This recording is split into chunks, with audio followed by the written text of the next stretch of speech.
কৃষি পণ্যের রপ্তানি বৃদ্ধিতে পূর্বাচলে হবে বিশ্বমানের সর্বাধুনিক প্যাক হাউস এবং অ্যাক্রিডিটেশন ল্যাব।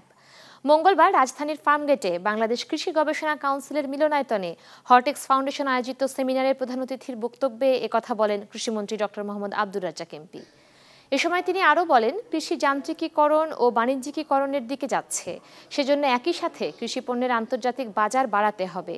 এক্ষেত্রে অন্তরায় হল প্যাকেজিং এবং নিরাপদ খাদ্য হিসেবে আন্তর্জাতিকভাবে গ্রহণযোগ্য সনদের অভাব।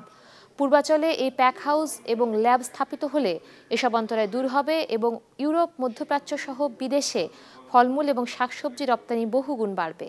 ফলে কৃষি ও দেশের সার্বিক অর্থনীতিতে বিরাট অবদান রাখবে এই প্যাক হাউস এবং ল্যাব।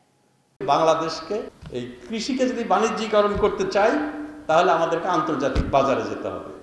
আন্তর্জাতিক বাজারে যেতে হলে এই আমরা যে পণ্য বিদেশে রপ্তানি করতে চাই তার মানও আন্তর্জাতিক মান সেটা আমাদেরকে রক্ষা করতে হবে। আমরা চাচ্ছি যে সেন্ট্রালি একটা এমনই করবো যেখানে একটা ল্যাব থাকবে এবং এই প্যাকিংয়ের যে প্রিকন্ডিশনগুলো পরিষ্কার করা, ট্রিটমেন্ট করা, সেগুলো ফ্যাসিলিটিস থাকবে। তার অর্থ এইটাই না যে বাংলাদেশের সকল এক্সপোর্ট এর থেকে হবে।